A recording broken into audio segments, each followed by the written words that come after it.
Hi అందరికి ఎలా ఉన్నారు బాగున్నారా ఈరోజు మన ఛానల్లో ఏ సినిమా తెచ్చారు 2025లో ఇటీవల విడుదలైన ఒక సూపర్ ఇండోనేషియా దెయ్యం సినిమాని నేను మీకు ఇచ్చాను. ఆ సినిమా పేరు ఏంటని మీరు నన్ను అడిగితే నేను కూడా చెప్పలేను. నేను మీకు చెప్పినా అది మీకు సరిగ్గా అర్థం కాలేదు. కాబట్టి నేను ఈ సినిమా పేరును వీడియో యొక్క కుడివైపున ఉంచుతాను. నేను ఈ సినిమాను వీడియో యొక్క కుడివైపున ప్రస్తావిస్తాను. ఈ సినిమా తర్వాత వచ్చే అన్ని సినిమాలను వీడియో యొక్క కుడివైపున ప్రస్తావిస్తాను. కాబట్టి దాన్ని చూసి తెలుసుకోండి. అదేవిధంగా మీరు మీ సమయాన్ని వృధా చేయకూడదు. దర్శకుడి వీడియో మీరు వెళ్లే ముందు ఈ వీడియోకి ఒక లైక్ ఇవ్వడం మర్చిపోవద్దు. ఆ తర్వాత మా ఛానల్ని సోషల్ మీడియాలో షేర్ చేయండి. అలాగే మర్చిపోవద్దు, మీ పక్కన కూర్చున్న పిల్లవాడి వీడియోపై క్లిక్ చేయడం మర్చిపోవద్దు. ఇది మీ తమిళ హాలీవుడ్ టైమ్స్. ఇప్పుడు ఈ సినిమా ప్రారంభంలో మన హీరో ముఖం మీద తీవ్రంగా దెబ్బలు తిన్నారు. ఆమె వీపు బాగా గాయమైంది. కాని ఆమెకు ఏమైంది? ఆమెను ఎందుకు అలా కొట్టారు? నాకు దాని గురించి ఏమీ తెలియదు. అప్పుడు ఆమె అలా తిరుగుతూ మమ్మల్ని అలా తిరిగి చూస్తూ ఉంటుంది.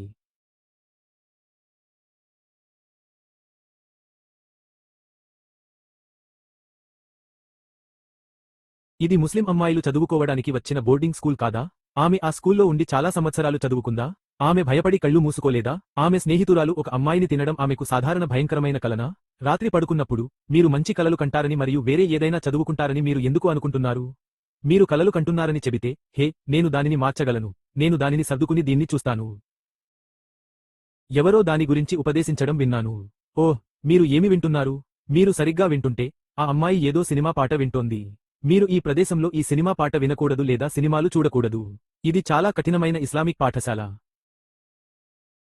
ఈ విషయాన్ని ఎలా ఏర్పాటు చేయాలో వారికి తెలుసని, కానీ వారు మీకు అలాగే చేస్తారని వారు అన్నారు. కాబట్టి వారు ఈ పాటను క్రమం తప్పకుండా వినడం మానేసి ఖురాన్ అధ్యయనంపై దృష్టి పెడతామని చెప్పారు. ఓహ్, మేము చాలా ధ్యానం చేస్తున్నాము. కానీ నా కోరిక ఏమిటో మీకు తెలుసా? నేను గొప్ప గాయకుడిని కావాలని మరియు పాటలు పాడాలని కోరుకుంటున్నాను. కానీ నేను ఈ పాఠశాలలో చదువుకుంటే నేను ఎలా పాడగలను? ఒక అందమైన అబ్బాయిని చూడు, అతను బాధపడడు. పెళ్లి చేసుకుంటే నీకు ఒక బిడ్డ పుడతాడు. ఆ అబ్బాయిలతో ఒక ఫన్నీ పాట పాడమని చెప్పు. ఈ అమ్మాయి ఒకవైపు ఇలా చేసేలా చెబుతుంది. మరోవైపు ఈ స్కూల్ టీచర్ ఒకరిని చూడమని చెప్పింది. మరి మన సినిమాలోని హీరో నిజంగా అతన్ని చూడటానికి ఎందుకు వచ్చాడు? ఈ సినిమా మన హీరోకి తల్లి లేనిట్లే. అదేవిధంగా హీరోకి వేరే ఎవరూ లేరు. కాబట్టి మనం రేపు జీవించాలి. అతను ఒక అందమైన అమ్మాయిని చూసి పెళ్లి ఎలా చేసుకోవాలో సలహా అడగడానికి ఆ టీచర్ దగ్గరికి వచ్చాడు. తర్వాత ఆమెను చూసి ఆ స్కూల్ అమ్మాయిలు ఆమెపై ఆసక్తి చూపారు.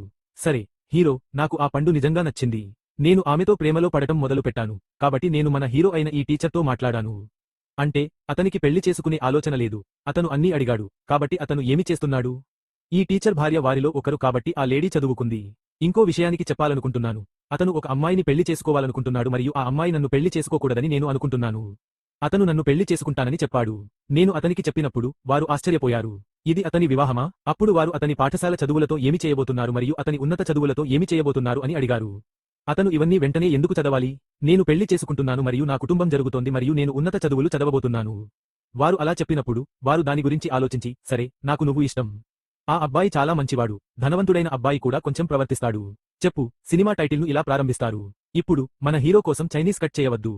వాళ్లు కలిసి జీవించడం మొదలుపెట్టారు. అప్పుడు హీరోని చూడండి. నేను ఆ అబ్బాయిని నిజంగా ప్రేమిస్తున్నాను. అతను ఒక చొక్కా వేసుకుని అతన్ని చాలా అందంగా చూపించాడు. అతను మన హీరోయిన్ని ముద్దు పెట్టుకున్నాడు మరియు చాలా బాగా ప్రవర్తించాడు. ఈలోగా అతను ఒక సమావేశం నిర్వహించి ఏదో గురించి మాట్లాడుతున్నాడు. నిజానికి అతను ఏమి చెప్పాడు? మా హీరో ఒక రాజకీయ పార్టీ సభ్యుడు. దీనికి ముందు నా తండ్రి చూస్తున్నాడు. ఇప్పుడు అతను ఆ పార్టీ నుండి ఒక ట్యాగ్ తీసుకున్నాడు. అతను ఎన్నికల్లో గెలవబోతున్నాడు. ఇప్పుడు అతను పార్టీ సమావేశం నిర్వహించి దాని గురించి మాట్లాడుతున్నాడు. ఆ సమయంలో ఈ సమావేశం ఇలా ఉండేది. నేను ఎన్నికల్లో గెలిస్తే నేను మహిళలకు ప్రాధాన్యత ఇస్తాను మరియు మంచి ఉపాధి అవకాశాలను సృష్టిస్తాను. ఎందుకంటే నీ విజయం వెనుక ఒక స్త్రీ ఉందా? అదేవిధంగా నీ విజయం వెనుక నా భార్య ఎందుకు ఉంది? అతను ఆమెను వేదికపైకి పిలిచి ఆమెతో చాలా గౌరవంగా ప్రవర్తిస్తాడు. అప్పుడు అకస్మాత్తుగా ఎవరో ఆమెను ఇంటిపేరుతో పిలవడం విన్నాను. నేను ఏమిటి అని అనుకున్నాను. జనంలో ఒక భయంకరమైన దెయ్యం ఉంది, మమ్మల్ని చూస్తోంది. అదే సమయంలో జనంలో ఉన్న మరొక మహిళ నన్ను చూస్తోంది. ఆమె ముక్కు నుండి రక్తం కారుతోంది. అది చూసి ఆ మహిళ పారిపోయి, ఆమెకు ఏమైంది అని అడిగింది. ఓహ్ సార్, ఆ అమ్మాయి వేరేగా ఉందా? నేను మన హీరోయిన్ కోసం చూస్తున్నాను. ఆ అమ్మాయి ఎక్కడికి వెళ్ళింది అని. అకస్మాత్తుగా ఆ అమ్మాయి వైపు చూడు. ఆమె తన వైపు తిరిగి ఆమెను చెంపదెబ్బ కొట్టి కళ్ళు మూసుకుంది. ఇప్పుడు ఆ అమ్మాయి కూడా హీరో. నేను ఆమెను అడుగుతున్నాను, ఆమె నా హీరోనా? కానీ నేను ఆమెను అనవసరంగా చెంపదెబ్బ కొట్టలేదు. వాళ్ళు మళ్ళీ మీ ఇంటికి వెళ్లి ఉండాలి. మొత్తం చూడండి, మన హీరో కూడా ఎన్నికల్లో మనల్ని వ్యతిరేకిస్తున్నాడు. అతని పేరు ప్రతిచోటా ఉంది. వాళ్ళు అతనితో పోస్టర్లు మరియు బ్యానర్లు తయారు చేశారు. మేము అతను ఎవరు అని అడిగాము. అతను ఎన్నికల్లో మనల్ని వ్యతిరేకించబోయేవాడు. అతను చాలా బలవంతుడు. ఈ ఎన్నికల్లో ఆ పార్టీ ఇంతకు ముందు 7 సార్లు గెలిచింది. డబ్బు, ప్రభావం పరంగా వాళ్ళు మనకంటే మెరుగ్గా ఉన్నారు. అందుకే నేను ఏ ఎన్నికల్లోనైనా గెలవగలను. నాకు హీరో మీద పెద్దగా నమ్మకం లేదు, కానీ అతను హీరోయిన్ అని చెబితే నువ్వు అలా మాట్లాడుతావు. అతను ఎంత పెద్ద వ్యక్తి అయినా నువ్వు ఎవరు? నువ్వు ప్రజలకు ఏం చేయబోతున్నావు? నేను ఇలాంటి అంశాలపై చాలా ధైర్యంగా మరియు చాలా నిర్ణయాత్మకంగా ప్రచారం చేస్తున్నాను. నువ్వు అలా చేస్తే ఈ ఎన్నికల్లో నువ్వు ఖచ్చితంగా గెలుస్తావని చెప్పు. అతను కూడా ఆమె మాట వింటాడు మరియు ఆమె కోరికను నిలబెట్టుకుంటాడు. రాత్రి అయింది. ఆమె ఇంట్లో టీవీ చూస్తోంది. ఆమె ఏదో ఇబ్బంది పడుతూ ఉండవచ్చు. అప్పుడు అకస్మాత్తుగా ఎవరో వచ్చి తనను కౌగిలించుకుంటున్నట్లు ఆమెకు అనిపిస్తుంది. ఇది ఆమె భర్త అని ఆమె అనుకుంటుంది. నేను వచ్చి అతన్ని అలా కౌగిలించుకుంటున్నాను. తర్వాత ఆమె వెనక్కి తిరిగి ఈ వ్యక్తి నన్ను చూసినప్పుడు ఎలా భావిస్తాడు అని అనుకుంది. ఆమె సరే, ఇదంతా మన ఊహ మాత్రమే అని అనుకుంది మరియు ఆమె ఈ పరిస్థితి గురించి ఆలోచించడం ప్రారంభించింది. అప్పుడు ఇంట్లో పనిచేసే ఆమె తల్లి వచ్చి వంటగదిలో అవసరమైన వస్తువులన్నీ ఉంచింది.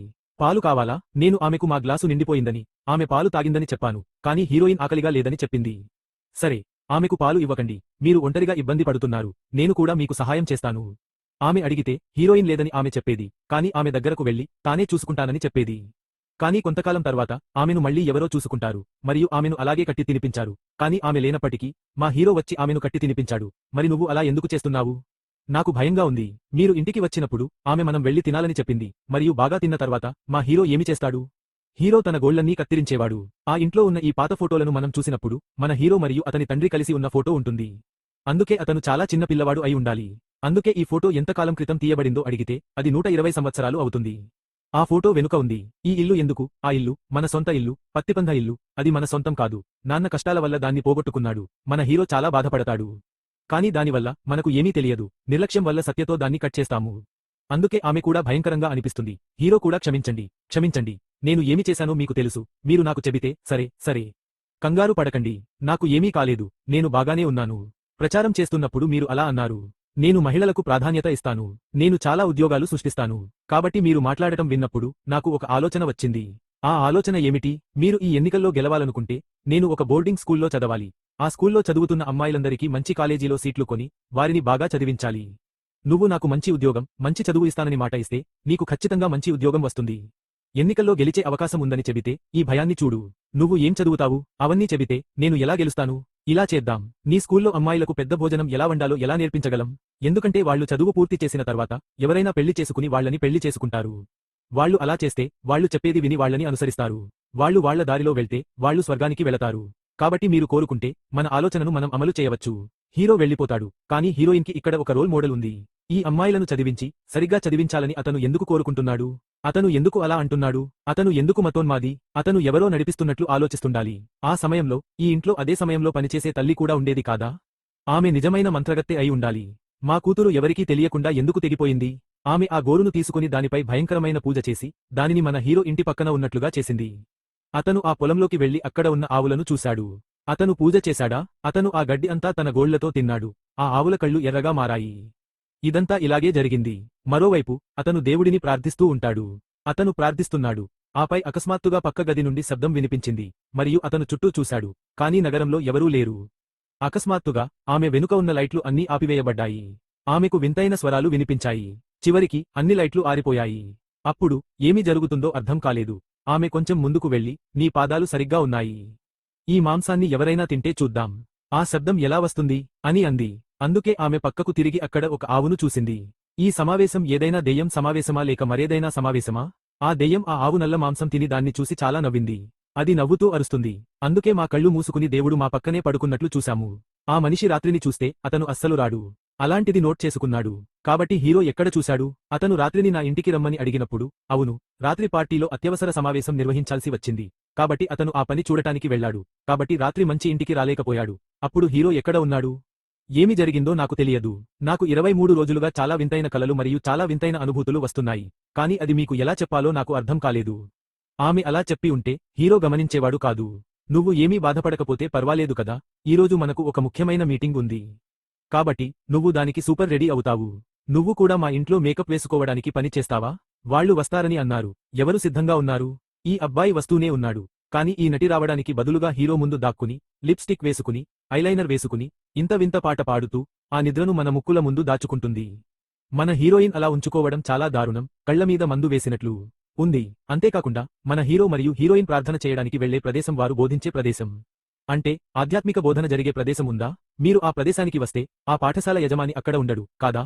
అతను అక్కడ ఉంటాడు, కాబట్టి అతను అతన్ని చూసి పలకరిస్తాడు. మరియు ఆ ప్రార్థన స్థలంలో తన స్నేహితుడిని పెంచిన ఈ మహిళ కూడా అక్కడే ఉంటుంది, కాబట్టి ఆమె అతన్ని చూసి అధ్యయనం చేస్తుంది. మరియు ఇప్పుడు మీరందరూ కలిసి ఈ ప్రసంగం వినడానికి వెళతారు. అప్పుడు అతను ఏమి చెబుతున్నాడో చూడండి. సాధారణంగా ఆ నరకంలో మనుషులు ఉంటారు. వారిలో ఎక్కువ మంది ఎవరు? స్త్రీలు. సరే, వారు ఎందుకు పెద్ద సంఖ్యలో నరకానికి వెళతారని మీరు అడిగితే, వారు మీకు కొన్ని కారణాలు చెబుతారు. వారు తమ భర్తలు చెప్పేది వినరు, వారు వారికి విధేయులు కారు, వారు వారిని గౌరవించరు. వారు చేసే తప్పులను బహిర్గతం చేయడం అంటే చాలా మేకప్ వేసుకోవడం. అప్పుడు దానిని భర్తీ చేయడానికి ఇవన్నీ చేసి నరకంలో బాధపడేది వారే. కాబట్టి ఇప్పుడు నేను మీకు చెప్పాను. దాదా, స్వర్గానికి వెళ్ళు అని అంటాడు. ఇదంతా ఇస్తాట్లో ఉందో లేదో నాకు తెలియదు, కాని అతను అలా అంటాడు. విని నాకు ఆశ్చర్యంగా ఉంది. ఇప్పుడు అతను చెప్పేవన్నీ నేను విన్నాను. ఇస్లాంలో ఒక చట్టం ఉన్నట్లు, ఎవరో నన్ను మళ్లీ పేరుతో పిలుస్తున్నట్లు ఉంది, కాబట్టి మీరు ఎందుకు తిరగబడి అలా చేయకూడదు? అక్కడ జనం గుంపుగా ఉన్నారు. ఆ దెయ్యం చూస్తోంది, కాబట్టి అతని ముఖం చూడు, అతను మరణ భయంతో చూస్తున్నాడు. అతను ముందు చూస్తున్నాడు, ఇప్పుడు మళ్లీ చూస్తున్నాడు అని చెప్పి అతను వెనక్కి తిరిగాడు.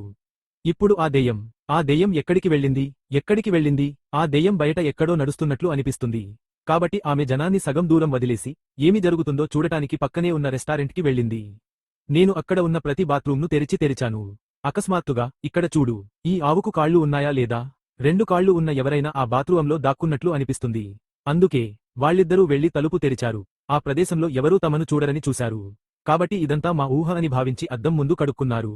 కానీ మళ్లీ కడుక్కుని ఈ గది దెయ్యం మళ్లీ వచ్చి ఎంత భయానకంగా ఉందో చూసి అరిచారు. ఆ సమయంలో వారు దానిని చూసి భయపడ్డారు, కాని అది సరైనదే. ఆమె స్నేహితులు వచ్చారు మరియు ఏమి జరిగింది? ఆ అమ్మాయి తన చేతిని ఊపుతున్నట్లు వారు చూశారు. ఇప్పుడు ఆ ప్రదేశంలో ఆమెను ఏ అబ్బాయి చూస్తాడు? అందుకే ఆమె ఆ అమ్మాయి చేయి పట్టుకుంది. మేము స్కూల్కి వెళ్లేసరికి మన హీరోయిన్ కారు పక్కన ఒక వ్యక్తి నిలబడి ఉన్నాడు. మన హీరో తరపున ఎన్నికల్లో పోటీ చేస్తున్న వ్యక్తి ఎవరో ఉన్నారా? ఆ వ్యక్తికి ఏమైందో నాకు తెలియదు. శుభ్రంగా ఉన్న మన హీరో బ్యానర్లు వాటంతట అవే కింద పడిపోయాయి. మేడం హీరో ముక్కు నుండి రక్తం కారుతోంది. కానీ కొద్దిసేపటికే అది సరిదిద్దబడింది మరియు తరువాత మన హీరోలా ఇంటికి వచ్చాడు. అప్పుడు హీరో ఆ అబ్బాయితో, ఇది చూడు, నాలో ఏదో సమస్య ఉంది. ఇంట్లో ఏదో వింత జరుగుతోంది మరియు ఇంటికి వెళ్లేటప్పుడు చెప్పు, కొంతకాలంగా నేను ఒక క్రూరమైన అమ్మాయిని చూస్తున్నాను. ఆమె ఎవరు? నా కన్ను ఆమెను ఎందుకు చూస్తోంది? నాకు తెలియదు. బట్ ఏం ప్రయోజనం? మీరు ఎన్నికల్లో ఎవరితోనైనా పోరాడబోతున్నారు మరియు ఆమె ఎన్నికల్లో గెలవాలి. అతను మీకు ఏదైనా చేసి ఉంటే లేదా అతను మీపై ఏదైనా దుష్టశక్తిని ప్రయోగించి ఉంటే ఆ అబ్బాయి చాలా కోపంగా ఉంటాడు. అందుకే మీకు ఏదైనా జరిగితే నేను చాలా ఆందోళన చెందుతున్నాను. నేను మీకు సహాయం చేస్తానని అనుకున్నాను మరియు ఆమె నాతో మాట్లాడుతుండగా అకస్మాత్తుగా ఇంటి లోపల భయంకరమైన శబ్దం వినిపించింది. అప్పుడు హీరో, ఏమైంది? భర్త ఎవరు? ఏమి జరిగిందో నాకు చెప్పకు. హీరో గదికి వెళ్లి, ఖచ్చితంగా ఈ చిన్నవాడు, నేను అన్నీ చూసుకుంటాను అని అన్నాడు మరియు ఇంట్లో విద్యుత్ సరఫరా పూర్తిగా నిలిపివేయబడింది. ఈ హోటల్ పైకప్పు మీద ఎవరో నడుస్తున్నట్లు కనిపిస్తోంది. ఈ ఇంట్లో నాకు చిన్న ఉద్యోగం ఉందని, పని చేస్తున్నానని చెప్పడం లాంటిదా? ఈ అబ్బాయి ఆ తల్లితో అన్నీ సిద్ధం చేసుకుని ఈ గది నుండి వెళ్లిపోమని చెబుతాడు. కాని అతను వెళ్లిపోయిన తర్వాత అతను ఎప్పుడూ చేతిలో ఉన్న ఆ పాలు తాగడు. బయట ఏం జరుగుతుందో అర్థంకాక నువ్వు అక్కడే కూర్చుని ఉండగా అకస్మాత్తుగా ఎవరో గొనుగుతున్నట్లు లేదా మీ చెవిలో ఏదో జపిస్తున్నట్లు విన్నాను. అక్కడ ఒక తెర ఉందని మీరు చూశారా? ఆ తెర వెనుక తలపై తెల్లటి వస్త్రాలు ధరించిన దయ్యాలు గుమిగూడి ఉన్నాయి. అవి అక్కడ గుమిగూడి ఉన్నాయి. నాన్న ఏదో మాయాజాలం పదే పదే చెబుతూనే ఉన్నాడు. అతను వెనక్కి తిరిగి చూసేసరికి అక్కడ ఒక చిన్న అల్మారా ఉంది. ఆ చిన్న అల్మారా నుండి ఆ దెయ్యం బయటకు వచ్చింది. నువ్వు నా దగ్గర ఉండాలనుకుంటున్నావా? ఇక్కడికి వచ్చి ఆమెను చిత్రంలో చూడగలవా అని చూసి గది నుండి బయటకు పారిపో. ఆమె భర్తకు ఏమైంది? అతను ముఖం మీద చాలా మైనపు స్ట్రిప్స్ వేసుకున్నాడు మరియు అతని శరీరం దెయ్యంలా వణుకుతోంది. అతని కళ్ళు తెల్లగా ఉన్నాయి. మీకు ఏమి కావాలి? దయచేసి దూరంగా చూడు. నేను అతన్ని దూరంగా చూడమని చెబితే అతను స్పందించడు. కాని ఆ సమయంలో మన హీరో వెనుక నుండి ఒక బలమైన చేయి వచ్చి ఆమెను పట్టుకుంది. ఇప్పుడు మన యునిన్ అక్కడ ఉన్నాడా లేదా? అతను మసీదులో తినవచ్చు. అతను దానిని పక్కింటి ఇంట్లో వాళ్ల దగ్గరకు తీసుకెళ్లి వాళ్లని ఫక్ చేస్తాడు. అలా ఫక్ చేస్తే సరిపోదా? హీరోయిన్ వేరే రకమైన నల్లజాతి వ్యక్తి. అతని బట్టలన్నీ కట్టి చేతిలో ఏదో తీసుకుని త్వరగా వెళ్లిపోతాడు. అందుకే అతను ఎక్కడికో వెళ్లిపోయాడని మీరు అనుకుంటున్నారా? మీరు అతన్ని ఏమి చేశారు? మీరు ఎందుకు ఇలా ఉన్నారు? నేను కుమార్ని అడిగాను, కానీ హీరోయిన్ ఆ స్నేహితుడి పనిని కూడా గమనించదు. వాళ్లు మన హీరో ఎదురుగా ఎన్నికల్లో పోటీ చేస్తున్నారు. అంత డబ్బుతో ఎవరైనా ఇంట్లోకి వెళ్తారా? తాడుతో కట్టిన శరీరం యొక్క చిత్రం. అలా కట్టగలిగే శరీరం మరొకటి లేదు. అతను మన హీరోతో పోటీ పడుతున్నాడా? ఆ అబ్బాయి డబ్బుతో అతను కట్టబడ్డాడా? ఆ చిత్రం అలాగే ఉంది. మరుసటి రోజు చిత్రంలో నిక్కా ఏడుస్తూ నిద్రపోతూ ఉండటం మీరు చూశారా? అంటే మీకు జరిగినదంతా ఒక కలలా అనిపిస్తుంది. కాని అది ఒక కల. ఆమె మేల్కొనడం సాధ్యం కాదు. ఆమె అక్కడ సందేహాస్పద స్థితిలో పడి ఉంది. ఆమె వచ్చి అక్కడ పడుకున్న వ్యక్తిని చూస్తుంది. కాని ఆమె చనిపోయిన వ్యక్తిని చూస్తుందా లేదా? గుడి మధ్యలో మిరియాల గింజలు మోసుకెళ్లడం అంటే పూజ చేయడం లాంటిది కాదు. దాని గురించి కూడా నా భర్తను అడిగాను సార్. నేను మీకు టీ తయారు చేస్తానని చెబితే భర్త నన్ను అనుమతించడా? నేను ఈ రోజు మీకు కాఫీ తయారు చేస్తాను అని అన్నాను మరియు ఈ అబ్బాయి, ఆయన ఇంటికి ఎవరైనా కాఫీ పెట్టడానికి వచ్చారా అని అడిగాడు. అతను అడిగినప్పుడు ఈ వ్యక్తి ప్రతిపక్ష నాయకుడో కాదో మీకు తెలుసా? అని అడిగాడు. ఆ గుర్రం తన గదిలో అనుమానాస్పదంగా మరణించింది. అతని శరీరం ఇప్పుడు అతని ఇంట్లో ఉంది. కాబట్టి నువ్వు, నీ కోడలు వచ్చి నివాళులు అర్పించాలని చెప్పు. ఇప్పుడు వాళ్ళిద్దరూ నేరుగా అతని ఇంటికి వెళ్తున్నారు. ఆ గుర్రం నిన్న రాత్రి ఏం చూసింది? ఈ మనిషి సినిమాలో మాత్రమే బట్టలు తయారు చేశాడా మరియు ఆమె కూడా ఈ తాడు విషయానికి నేర్చుకుంది? అందుకే నువ్వు ఈ మనిషి డబ్బుకు భయపడుతున్నావు. అదే రకమైన మనుషులు ఉక్కారాను సహాయం అడుగుతారు మరియు నాకు ఒక ముఖ్యమైన పని ఉంది. కాబట్టి నువ్వు ఉక్కారాను అడిగి కాసేపు ఖురాన్ చదివి బయటకు వెళ్తావు. కానీ హీరోయిన్ ఖురాన్ తీసుకొని చదువుతుంది. నేను అన్ని మాటలు మర్చిపోతాను. ఖాళీ కాగితం మాత్రమే ఉంది. ఇది లేకుండా ఈ దుష్ట దెయ్యం మీ దగ్గరకు వస్తుంది మరియు మీరు మీపై అరచి 1 నిమిషం పాటు విసిరేస్తారు. కానీ దానిని ప్రజలకు చూపించవద్దు. అక్కడ ఇంకా చాలా ఖురాన్ పుస్తకాలు ఉన్నాయి. నేను వాటిలో ఒకదాన్ని తీసుకొని చదవడం ప్రారంభించాను. కానీ నేను దానిని చదువుతున్నప్పుడు దానిలోని లెటర్స్లాం గురించి ఇక్కడ ఏమి జరుగుతుందో నాకు అర్థం కాలేదు. నేను తర్వాతి సినిమా చూశాను. అంతే. హీరోయిన్ అది చూసి, ఆమెను చంపడానికి నువ్వు ఏం చేస్తున్నావు? అలా అరవడం మొదలుపెట్టింది. భయం భరించగలవా? ఏంటిది? నన్ను కాపాడు, నన్ను కాపాడు. అప్పుడు ఆమెను చూసిన వ్యక్తి ఆమెను శాంతింపజేసి, ఆమె బాగానే ఉంటుందని చెప్పి, హడావిడిగా కారు దగ్గరకు వెళ్లాడు. ఆ రాత్రి ఆమెకు ఇచ్చిన టీచర్ కూడా ఆమెకు ఏమి జరిగిందో చూశాడు. ఆమెను బయటకు తీసుకెళ్లాడు. నేను ఏమి చూస్తున్నానో చెప్పినప్పుడు టీచర్ ఆమెను హీరోయిన్ దగ్గరికి రానివ్వలేదు. ఆమెకు మిమ్మల్ని భయపెట్టే సమస్యలు లేవు. ఆమె కొంచెం అలసిపోయింది. ఇంటికి వెళ్లి విశ్రాంతి తీసుకుంటే బాగుంటుందని చెప్పింది. అప్పుడు హీరోయిన్ తొందరగా అక్కడి నుండి వెళ్లిపోయింది. దారిలో హీరో భర్తకు, అంటే చనిపోయిన వ్యక్తికి జరిగిన సంఘటన గురించి చెప్పింది. ప్రతిపక్ష పార్టీ నాయకుడి గురించి ఏదో ఒకటి చెప్పిరండి, కానీ పిచ్చివాడిగా ఉండకండి. అతని గురించి ఏమీ అనకండి, కొంచెం మౌనంగా ఉండండి. రండి, ఆ వ్యక్తి అతనికి వ్యతిరేకంగా మాట్లాడకూడదని మీకు తెలుస్తుంది. నేను చెప్పేదానికి విరుద్ధంగా మాట్లాడకండి. మీరు అలా చేయకపోతే మీరు వెళ్లి మీరు చేయాల్సిన పని చేయాల్సి ఉంటుంది. కాబట్టి మీరు అతన్ని గుర్తుంచుకోమని అడిగితే అతను తల వంచి తాను హీరో అని చెప్పి ఈ అబ్బాయితో ఆ వ్యక్తి ఇంటికి వెళ్తాడు. కాని అప్పుడు ఈ టీచర్ మరియు ఉమి ఉన్నారు. నిజానికి వాళ్లే మమ్మల్ని పెంచారు. మరి మన కూతురికి ఏమైంది? అతను ఎందుకు ఇంత వింతగా ప్రవర్తిస్తున్నాడు? అతని భర్త మన కూతురి దగ్గరికి మనల్ని ఎప్పుడూ రానివ్వడు. నాకు తెలుసు, ఆమె ఏదో పెద్ద సమస్యలో ఉందని నేను అనుకుంటున్నాను. అందుకే వాళ్లు అలాంటిది చూసినప్పుడు చాలా భయపడతారు. ఉస్తాద్ భూత 10 రూపాయలు చెల్లిస్తుందా? మీరు ఏమి చెప్పినా పర్వాలేదు. మేము ఆమెను తీసుకుని పెంచాము. మేము ఆమె తల్లి మరియు తండ్రి. అది ఏమైనా ఆమె వివాహం చేసుకుంది. దీని తర్వాత మనం దాని గురించి ఆలోచించినా పురుషరాజ్ వారి కుటుంబ విషయాలలో జోక్యం చేసుకోలేడు. కాబట్టి చూద్దాం. మన కూతురు ఏదైనా సమస్యలో చిక్కుకోనంత వరకు అది సరే. ప్రసాదన్న, మా కూతురికి మేము ఖచ్చితంగా సహాయం చేస్తామని వాళ్లు చెప్పి ఉంటారు. అప్పుడు దయచేసి వచ్చి ఆ భోజనం వండండి. మరి ఏం చేస్తున్నారు? మీరు ఒంటరిగా తింటుంటే వెళ్లి తాగండి. నేను ఏమి చెప్పాలో చూడండి. నా కూతురు పారాకు ఆరోగ్యం బాగాలేదు మరియు ఆమెకు ఏదో సమస్య ఉంది. కాబట్టి ఏదైనా తయారు చేసి వెళ్లి నా కూతురికి ఈ భోజనం తాగండి. ఆమెకు ఆరోగ్యం బాగాలేకపోతే మీరు వచ్చి దాని గురించి నాకు చెప్పగలరా? నా స్నేహితుడు కూడా నాకు చాలా హీరో. కాబట్టి అది తాగండి. నేను వెళ్లి చూస్తాను. నేను ఇంటికి వచ్చి తలుపు తట్టినప్పుడు ఆ వ్యక్తి కూడా కారణం. నా తల్లి వచ్చి నన్ను చూసుకున్నప్పుడు ఆమె బయటకు వచ్చి ఏమి జరిగిందని నన్ను అడుగుతుంది. నేను, సార్, క్షమించండి, నా తల్లి ఆమెకు బాగా లేదని చెప్పింది. నేను ఆమెకు కొంత ఆహారం తయారు చేసి తినిపించాను. నేను ఆమెకు తినిపిస్తాను మరియు ఆమె దానిని తిన్నది. అప్పుడు అతను, చాలా ధన్యవాదాలు అని అన్నాడు. నేను అతనితో, దాని గురించి మాట్లాడుకుందాం అని అన్నాను. అతను నన్ను ఒక్క నిమిషం కూడా వదిలి వెళ్లలేదు. ఆమె, సరే, రండి అని చెప్పింది. నేను ఆమెతో కాసేపు మాట్లాడగలనా అని అడిగాను. ఆమె పెద్దగా పరిగెత్తలేకపోయింది. ఆమె, సరే, మీరు ఏమి మాట్లాడాలనుకుంటున్నారో మరొక రోజు నన్ను చూడటానికి రండి అని చెప్పింది. ఆ వ్యక్తి డోర్ బెల్ లాగా తలుపు తట్టాడు. తలుపు మోగుతోంది. అందుకే నా స్నేహితుడు, గుడ్ మార్నింగ్ అని అన్నాడు. నేను బాధలో ఎగురుతూ వెళ్తున్న కారు దగ్గరకు వచ్చినప్పుడు నేను వచ్చి ఆ వైపు ఒక దారి చూశాను. అక్కడ నివసించడానికి కొంతమంది వేచి ఉన్నారని నేను చూశాను. కాబట్టి ఒక మహిళ నన్ను పట్టుకుంది. మేడం, ఈ దారి ఏమిటి? బయటికి వెళ్లడానికి ఇదేనా మార్గమా అని నేను అడిగినప్పుడు ఆమె లేదు అని చెప్పింది. ఇది నిషేధిత ప్రాంతం. అక్కడ పనిచేసేవారు తప్ప ఈ ప్రదేశంలోకి ఎవరూ ప్రవేశించడానికి అనుమతి లేదు. కాబట్టి మీరు బయటకు వెళ్లాలనుకుంటే ఆ దారిలోకి వెళ్ళండి. ఈ మహిళ మీ పని చూడటానికి ఆ పొలానికి వెళుతుంది. కొండపై నుంచి ఒక వెలుతురు వస్తోంది. వాళ్లు ఇక్కడ ఏం మాట్లాడుకుంటున్నారు? వాళ్లు అమ్మ ఇచ్చిన ఆహారం తింటున్నారు. అప్పుడు ఆమె శబ్దం వినిపించింది. నేను వంటగదిలోకి వెళ్లి అక్కడ ఉన్న చిన్న రంధ్రం వైపు చూశాను. ఆ శబ్దం ఎక్కడి నుండి వస్తోందో చూశాను. దాని లోపల ఒక పాత వస్త్రం కనిపించింది. మీరు దానిని పొలం వైపు లాగడం ప్రారంభిస్తే మీకు ఏదో తెలుస్తుంది. మీరు ఈ శవం మీద భాగస్వామిని పాతిపెడతారా లేదా? ఆ వస్త్రం అక్కడే ఉంది. దాన్ని చూసి భయపడండి.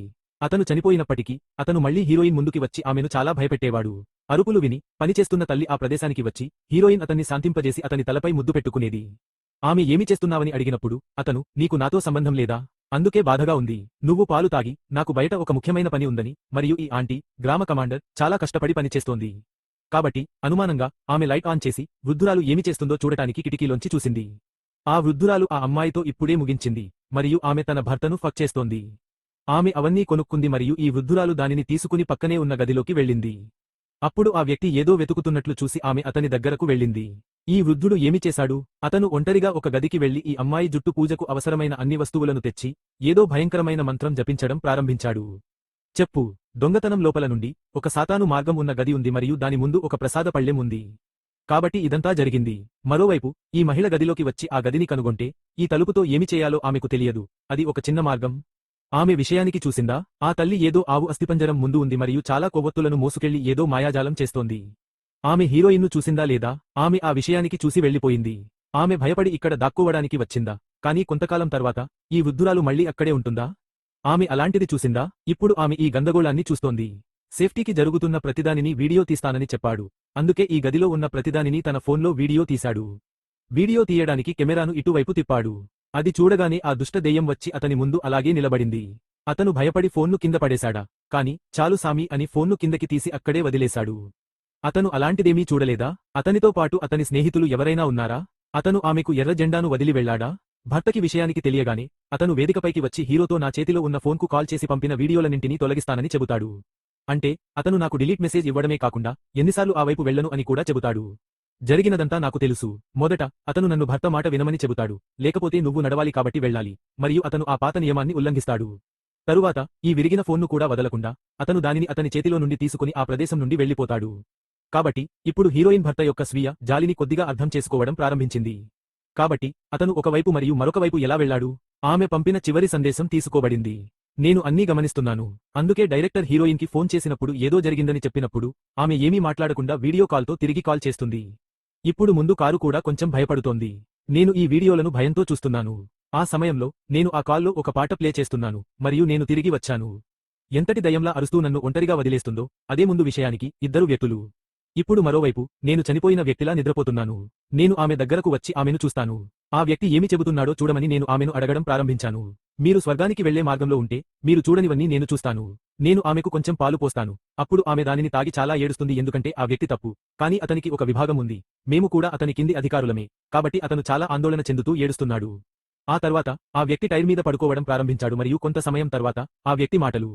ఆ వేశ్య వచ్చి అతని వీపులో ఒకవైపు తీసుకొని సగం మాత్రమే వదిలేసి అంటే ఆ చర్మభాగాన్ని మాత్రమే వదిలేసి ఏం చేసింది? ఇప్పుడు ఈ సమయంలో ఆమె ఆ పాలను ఆ అబ్బాయితో కలిపినంత బాధగా ఉంది. నాకు ఏదో ఒకటి చెప్పు. ఆమె అపస్మారక స్థితిలో ఉంది. అది ఆమెకు బాధగా ఉంది. కానీ ఆమె తన శరీరాన్ని పెద్దగా కదిలించలేకపోయింది. మరి ఆ తర్వాత ఆమె ఏమి చేసింది? ఆమె తన వీపులో ఒకదాన్ని తీసుకునిందా లేదా? అదేవిధంగా వీపు కూడా అవతలి వైపు నుండి ఒక మాంసపు ముక్కను తీసుకుని ఒక వ్యక్తి ముందుకు తెచ్చింది. అతను అన్ని రకాల బట్టలు వేసుకుని భయంకరంగా బయటకు వచ్చే అన్ని పదాలను చెప్పడం ప్రారంభించాడు. ఆమెకు తరచుగా పెద్దడికుంటుంది కాదా? ఆ అబ్బాయి అక్కడ కూర్చుని నిన్ను పక్కకు చూస్తున్నాడు. ఇప్పుడు ఆమెను మన ఆకుపచ్చ స్నేహితురాలి దగ్గరకు తీసుకెళ్లి ఇలా పెంచిన ఆ మహిళ కాదా? నేను ఆమెను చూడటానికి వెళ్లాను మరియు మీరు ఏమి చెప్పారో చూడటానికి ఆమెను చూడటానికి వెళ్లాను. కానీ నేను ఆమెను చూడలేకపోతున్నాను. ఆమె నాకు తెలిసిన వ్యక్తుల భర్త అని నేను అనుకుంటున్నాను. కానీ అతను ఇప్పటివరకు చేస్తున్న దాని గురించి మీరు ఏమీ మంచిగా కనుగొనలేకపోయారని మీరు చెబితే ఆ లేడీ బారి ఆమెకు అన్నీ తెలియకపోయినా దీన్ని కూడా చేయలేము. కాబట్టి ఆ విషయానికి గురించి విచారించమని నేను ఉస్తాద్ను అడుగుతాను. అప్పటి వరకు వారు మా నాన్నగారి కోసం ప్రార్థిస్తూ ఆయన కోసం ప్రార్థించవచ్చని చెబుతున్నారు. మరోవైపు ఈ వ్యక్తి ఏమి చేస్తున్నాడు? ఆ పూజ పూర్తి చేసిన తర్వాత అతను దాని నుండి సృష్టించబడిన నీటిని తాగుతాడు మరియు అతని పొలంలోని ఆవులు దానిని తాగుతాయి. అతను వారికి తినడానికి ఆహారం కూడా ఇస్తాడు. అది ఇచ్చిన తర్వాత ఆవులు పాలు ఇవ్వడం ప్రారంభించాయి మరియు బాలకృష్ణుడు దానిని ఏదో బండిలో తీసుకువెళుతున్నాడు. అంతేకాకుండా బండిలో పాలు ఎక్కడ ఉన్నాయో చూడండి, అది నేరుగా గ్రామానికి ఉంది. అంటే మన గ్రామంలో ఈ ఓటు డబ్బును ఎలా ఇస్తాం? అదేవిధంగా హీరో పార్టీకి చెందిన వ్యక్తులు ఏమి చేస్తున్నారు? అతను తన పొలంలో ఆవుల నుండి వచ్చే పాలన్నింటినీ ఊరి ప్రజలకు తీసుకువెళతాడు. సినిమాకి లంచాలు ఇవ్వడానికి బదులుగా అతను పొలంలో ఉన్నవారికి కొంత లంచం ఇస్తాడు. అప్పుడు వారు ఈ వంతెనను కొని క్రమంగా మన హీరో పార్టీకి ఓటు వేయడం ప్రారంభిస్తారు. ఇది లేకుండా ఒకరోజు దర్శకుడు మన హీరో పార్టీకి ఇబ్బంది కలిగించడానికి గ్రామం మధ్యలోకి వస్తాడు. అలాంటి విషయానికి నాన్నకు తెలిస్తే మన హీరో నా స్నేహితుడు. ఆగు, హీరోయిన్తో మాట్లాడటానికి ప్రయత్నించండి. కానీ హీరోయిన్ని చూడు. స్పృహ కోల్పోయినట్లు ఎవరు అరుస్తున్నారు? ఆమె పాటకి వెళ్లిపోయి ఉండాలి. పారిపోవడానికి అంతా ఈ పురుషాధిక్య హీరోయిన్కే వదిలేస్తారు మరియు అక్కడ ఉన్న ప్రతి ఒక్కరూ ఆమె కళ్లలో దయ్యాలు ఉన్నట్లు అనిపిస్తుంది. అయినప్పటికీ ఆమె తరచుగా చూసే దెయ్యం దగ్గరకు వచ్చి ఆమెను చాలాసార్లు భయపెడుతుంది. ఆమె ఈ భయాన్ని భరించలేకపోతుంది. ఆమె బహిరంగంగా అరవడం ప్రారంభిస్తుంది. అప్పుడు ఆమె పురుషులను గమనించి వీలైనంత వేగంగా పారిపోతుంది.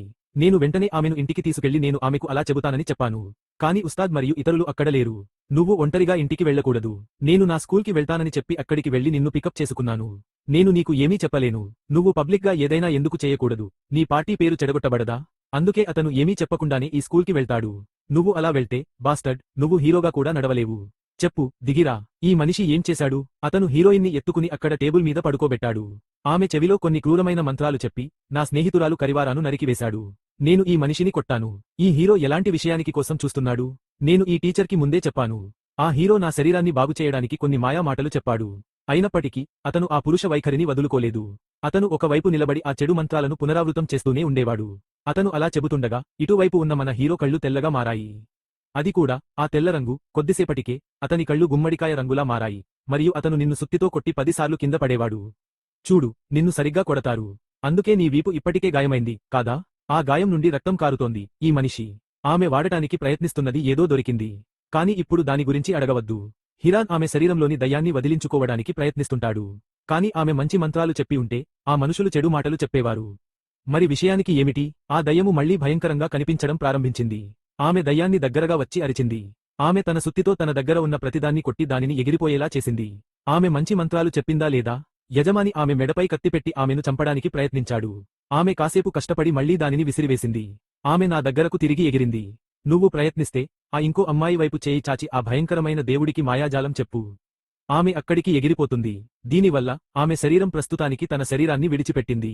కాని అంత శక్తివంతమైన రాక్షసుడితో పోరాడటం వల్ల ఈ యజమానికి చాలా రక్తం కారుతోంది మరియు ఇది నిజం కాదు. ఆ అమ్మాయి అంత దూరం పరిగెత్తలేనట్లుంది. కాబట్టి నువ్వు ఆమెను ఇక్కడే వదిలేసి రేపు మేము ఆమెను చూసుకుంటామని చెబితే ఆమెను ఎందుకు చూసుకుంటావు? నా చిన్న అమ్మాయిని అలా ఎలా చూసుకోవాలో నాకు తెలుసు. కాబట్టి నువ్వు ఆ విషయంలో చాలా ఎక్కువ చెప్పావు. ఆ అబ్బాయి మనం చెడ్డవాళ్లమని అనుకుంటున్నావా? అతను మన కూతుర్ని తనతో తీసుకెళ్తున్నాడు. ఏదైనా చేయి, లేకపోతే మన కూతురి ప్రాణం ప్రమాదంలో ఉంది. హే, నువ్వు చెప్పేది నాకు అర్థమైంది. నేను కూడా చూశాను. కాని అతని తప్పు ఏమిటో మనం ఎలా నిరూపించగలం? దోషి కాని వ్యక్తిని నిందించడం ఎంత పెద్ద తప్పు అని మీకు తెలుసా? కాబట్టి ఇప్పుడు మనం దాని గురించి ఏమీ చేయలేము. కాని వాళ్ళు దేవుడు మనకు ఒక మార్గం చూపిస్తున్నాడని మాట్లాడుతున్నారు. మరోవైపు మన హీరో చెప్పే ఈ పురుషార్థం ఏమిటి మరియు మనల్ని కొడుతోంది? ఇది చూడండి, నేను మీ మనిషిని. నేను మీకు ఏమి చేయాలో చెబుతున్నాను. మీరు నా మాట వినకపోతే మీరు ఖచ్చితంగా చేస్తారు. నేను ఇప్పటికే నడుస్తున్నాను. అదేవిధంగా మీరు చెప్పే ప్రతిదాన్ని విని మీరు మొదట మంచి వ్యక్తిగా ఉండాలి. అప్పటి నుండి మీరు చెప్పే ప్రతిదాన్ని నేను వింటే నేను స్వర్గానికి వెళ్ళగలను. లేకపోతే మీలాంటి చెడ్డవాడిని చంపినందుకు నాకు చాలా శిక్ష పడుతుంది. నేను మీకు చెబితే ఆ అబ్బాయి కోపంగా మా దగ్గరకు బెల్టుతో వచ్చి మమ్మల్ని కొడతాడు. దెయ్యం, అది పాపం. హీరోయిన్ని అలా కొడుతున్నారు. ఆమె తల్లి ఆ పని చేయడం చాలా కష్టం. వారు అతనికి సహాయం చేయబోతున్నారు. కాని భర్త కోపం మళ్లీ వచ్చింది. ఆమెకు ఏం సహాయం చేయబోతున్నావు? నీకు ఏమీ అవసరం లేదని చెప్పు. ఈ లేడీ పట్టించుకోనట్లు ఉండటం బాధాకరం. కాబట్టి టీచర్కి ఫోన్ చేసి మీ కూతురు ఇలాంటి స్థితిలో ఉందని చెప్పు. త్వరగా వచ్చి ఆమెను జాగ్రత్తగా చూసుకో. ఆమె లేకుండానే ఆమె మీకు ఏదో నిజం చెప్పడానికి వస్తుంది. కాని ఈలోగా ఈ వ్యక్తి సరైన స్థలానికి వచ్చి ఫోన్ ఆపివేసి మీరు ఏమి చేస్తున్నారో తనకు తెలుసని చెబుతాడు. ఇప్పుడు వెళ్లి పూజకు అవసరమైన పనులన్నీ త్వరగా చేయాల్సిన సమయం ఆసన్నమైంది. ఆ లేడీ ఆమెను అక్కడి నుండి వెళ్లిపోమని చెప్పింది. అదేవిధంగా ఆ అమ్మాయి ప్రమాదంలో ఉంది. ఆమెకు అలాంటి విషయానికి తెలిసినప్పుడు ఈ ఉత్తధాల ఇంట్లో ఉండలేరు. లేదు, ఇప్పుడే బయలుదేరుదాం. వెళ్లి మన కూతురి ప్రాణాలను కాపాడుకుందాం. ఎందుకంటే ఆమె నా కూతురు మాత్రమే కాదు. ఈ స్కూల్లో ఉన్న ప్రతి అమ్మాయి నా కూతురే. కాబట్టి ఆమె వాళ్లకి ప్రమాదం. కాబట్టి మనం వెళ్లి మనమే చేయాలి. మొదట అతను ఒక చిన్న అమ్మాయిని బయటికి పంపి ఆమె కూడా దాని ద్వారా వెళ్లగలదా అని చూస్తాడు. కానీ చివరికి ఈ వ్యక్తి పార్టీ వ్యక్తులు వచ్చి ఈ టీచర్ను అరెస్టు చేస్తారు. కానీ టీచర్ యువతి మరియు హీరో స్నేహితుడు బయటకు వెళితే వారు నోట్లో ఉన్నంతసేపు ఈ పని చేసే తల్లి కూడా లేదా? వాళ్ల హీరోయిన్ మీద ఈ నేరం జరిగి ఉంటే నేను ఖచ్చితంగా ఆమె ప్రాణాలను పణంగా పెట్టి ఎవరికీ తెలియకుండా కాపాడతాను. ఆమెను అక్కడి నుండి పంపించేశారు మరియు అంతా బాగానే ఉంది. ఈ వ్యక్తి కరెన్ మీ మనుషులను తీసుకువచ్చి ఈ మహిళను పట్టుకుని చంపడానికి ఒక ప్రదేశానికి తీసుకెళ్లాడు. అతను మన హీరోలా నటిస్తూ తప్పించుకోవడానికి ప్రయత్నించాడు మరియు వచ్చి ఆమెను ఆ ప్రదేశానికి లాక్కెళ్లాడు. అందుకే పూజ తప్పు స్థానంలో ఉంది. ఒకవైపు ఆ టీచర్ కూతురు ఉంది. ఆమె భర్త ఇబ్బందుల్లో ఉన్నాడు. కాబట్టి ఆ తల్లి రాకూడదు. ఆమె ఒంటరిగా వెళ్లి ఆమెను కొడుతున్నట్లుగా పంపుతుంది. తర్వాత ఆమె హీరోయిన్ ఉన్న చోటికి వచ్చి అతను ఎక్కడ అని అడిగింది. నేను విషయానికి కోసం వెతుకుతున్నాను. ఈ సమయంలో ఈ వ్యక్తి ఏమి చేశాడు? మన హీరోయిన్ త్యాగ వేదికపై పడుకుని ఉంది. ఆమె కూడా మాట్లాడుతోంది. తర్వాత ఆమె ఆ ప్రదేశం వైపు చూసి నువ్వు పాపివి, నువ్వు రాక్షసుడితో ఒప్పందం చేసుకున్నావా? ఇష్టారాజ్యాన్ని ఉల్లంఘించావా అని అడిగింది. అతను నవ్వుతూ నేను నిన్ను ఎందుకు పెళ్లి చేసుకుంటాను? నాకు చాలా శక్తి కావాలి మరియు నేను ఎన్నికల్లో గెలవాలనుకుంటున్నాను. కాబట్టి దానికోసం నేను నిన్ను వివాహం చేసుకుని ఆ దెయ్యానికి నన్ను నేను అర్పించుకుంటాను. నేను ఒక ఒప్పందం చేసుకున్నాను. నేను అలా చేస్తే నేను ఎన్నికల్లో గెలవగలను. నేను ఈ పట్టణంలో చాలా సంవత్సరాలు జీవించగలను. మా చిన్న అమ్మాయిని చంపాలని నేను చాలాసేపు ప్రయత్నిస్తున్నాను. అప్పుడే నా జేబులో ఒక చిన్న కాగితం కనిపించింది. నిజానికి అది ఎలాంటి కాగితం? కొంతకాలం క్రితం ఆమెకు ఒక దయ్యం పట్టింది. అప్పుడు ఆ వ్యక్తి ఆమెను వెళ్లగొట్టినప్పుడు అతనికి తెలియదు. అంటే హీరోయిన్ తల్లి నా జేబులో ఒక మ్యాజిక్ కాగితం పెట్టి ఉంటుంది. కాబట్టి ఇప్పుడు మన హీరోయిన్ దాన్ని చదువుతోంది. నిజానికి ఇది ఖురాన్ నుండి వచ్చిన ఒక చిన్న కాగితం. వచ్చిన పాఠాన్ని చదవండి. కీరిన్ శరీరం చుట్టూ ఆ గుడ్డను చుట్టేస్తాడు. ఆమె గర్భవతి అయ్యే ముందు ఆమె శరీరం చుట్టూ ఆ గుడ్డ అంతా చుట్టేస్తాడు. ఆమె చుట్టూ ఆ గుడ్డను చుట్టి ఈ ప్రదేశం నుండి అలా వెళ్లిపోతాడు. అప్పుడు హీరో అలా చనిపోతాడు. దీని తర్వాత మనల్ని రక్షించడానికి ఎవరూ రారు. ఆలోచిస్తూనే కరెక్ట్గా తన స్నేహితులను వారికి ఉన్న ఆదాయం నుండి కాపాడటానికి ప్రయత్నిస్తుంది. అప్పుడు ఆమె హీరోయిన్ ఆనందాన్ని చూస్తుంది. తట్టుకోలేక అతను ఏడుస్తూ ఆమెను కౌగిలించుకుంటాడు. కానీ చివరికి ఇద్దరూ ఆ ప్రదేశం నుండి వెళ్లిపోతారు. ఆ వ్యక్తి వేరే చోటికి వచ్చాడు. అతను వచ్చి ఆ హీరోయిన్ తన దగ్గరకు వచ్చిన స్నేహితురాలి అని చూశాడు. అప్పుడు నువ్వు మొదటి అడుగు వేయమని చెప్పి ఆ స్నేహితురాలి తలపై సుత్తితో కొట్టాడు. ఆమె మూర్ఖురాలా, ఆ సుత్తితో వాళ్లు ఆమెను కొడుతున్నందుకు పాపం. అతను ఆమె తలని వేదికపై కొట్టి మళ్లీ కొట్టి వేదికపై పడుకోబెట్టి ఆమె తలపై ఉన్న జుట్టును కొద్దిగా కత్తిరించాడు. అతను ఆ అవతలి వ్యక్తి తలను తీసుకున్నాడని నేను అనుకుంటున్నాను. అతను దానిని లోపల ఉంచి ఈ దెయ్యం మంత్రాలను మీకు చెప్పడం ప్రారంభించాడు. ఆమె ఆ కేప్లో ఎలాంటి హీరోయిన్గా మారింది? ఆమె కొంచెం కష్టపడి వేదిక నుండి వెళ్లి ఆపై కిందకు దొర్లింది మరియు పెరిగింది. ఈ వైపు ఆ వ్యక్తి, ఈ మంత్రాన్ని పఠించమని చెప్పు. ఈ దెయ్యం అతని ఎదురుగా వచ్చింది. ప్లాన్, మీకు ఈ వరం ఇచ్చే స్థాయికి చదవండి. మీ లోపల హీరో లేడా? అక్కడ పూజా వస్తువులన్నీ కింద పెట్టండి. అలా దెయ్యం బయటకు వచ్చింది దానిని విచ్ఛిన్నం చేయడానికి. నా పూజ మళ్లీ చెడిపోతోంది. అందుకే ఆ పిచ్చి అబ్బాయి బ్యాట్ ధరించి నిన్ను కొట్టాడు. నీ ఆహారం ఇక్కడ లేదు. అతను అమ్మాయిలా కూడా కనిపించడం లేదు. అతను నిన్ను కొట్టాడు. చివరికి ఆమె వచ్చి నిన్ను పొడిచింది. నేను నిన్ను కంగారు పెట్టగలనని అనుకున్నాను. ఈ ఇద్దరు వ్యక్తులు వచ్చి నిన్ను పొడిచారు. అప్పుడు ఆ సమస్యలో నువ్వు వచ్చి నాకు తాగడానికి ఏదైనా ఇస్తావు, తీసుకో. ఆ స్నేహితుడు ఆమెతో మాట్లాడిన తర్వాత ఆమె దానివైపు చూస్తూ ఉండలేకపోయింది. మరియు ఆ ఆవు కొమ్ము ఉంది, సరి అయినదా? ఆ వ్యక్తి ఛాతీకి అదే జరిగింది. అతనితో మాట్లాడిన తర్వాత అతను కుప్పకూలి అక్కడికక్కడే చనిపోయాడు. అతను ఆమె స్నేహితుడికి ఏమైంది అని అరిచాడు. ఆమె పరిగెత్తి ఆమెను నిద్రలేపి ఆ అమ్మాయి వైపు చూసింది. ఆమె దాని గురించి కూడా రాయలేదు. పాపం హీరో, నా ప్రాణాన్ని కాపాడటానికి ఇద్దరూ తమ ప్రాణాలను అర్పించారు. ఆ హీరోయిన్ తన భర్తకు చెబితే ఇప్పుడు మీకు ఎలాంటి సమస్యలు ఉండవు కదా. కాబట్టి ఓపిక పట్టండి. నేను ఈ ప్రదేశం నుండి తప్పించుకున్నాను. ఆ ఇంటిని వదిలి రోడ్డు వెంట కుంటుతూ నడిచాను. పాప, ఈ సినిమా ఆ సమయంలో ముగుస్తుంది. నిజానికి ఈ సన్నివేశం ప్రారంభ స్థానం. ఇది ఒక కల అయి ఉండేది. అప్పుడు అతను ఆ విషయాన్ని అంత సీరియస్గా తీసుకునేవాడు కాదు. అదేవిధంగా ఈ వ్యక్తి ఈ ఆవుకు ఇంత పవిత్ర జలాన్ని ఇచ్చి పూజ చేయడానికి ఈ పువ్వులన్నీ ఎందుకు ఇస్తాడు? దాని నుండి వచ్చే పాలను ఎందుకు ఇవ్వడు? అతను దానిని గ్రామ ప్రజలకు అమ్మినప్పుడు, వారు ఆ పాలు తాగినప్పుడు, ఈ పైశాచిక శక్తి కారణంగా వారు మన హీరోకి ఓటు వేయాలని భావిస్తారు. మరియు ఆ ఆలోచన ఏర్పడుతుంది. అందుకే అతను ఈ సినిమాలో ఆ విషయాన్ని చేశాడు. నేను ఈ సినిమాలో మీకు ఒక విషయానికి చెబుతాను. నాకు అర్థమయ్యే వరకు చెబుతాను. అదే సినిమా. మీకు సినిమా నచ్చిందని నేను నిజంగా ఆశిస్తున్నాను. కానీ నచ్చితే ఈ వీడియోను లైక్ చేయడం మర్చిపోవద్దు. ఆపై మీ స్నేహితులు మరియు కుటుంబ సభ్యులతో షేర్ చేయండి. మనం మళ్ళీ కూల్ హౌస్లలో కలుద్దాం. ధన్యవాదాలు.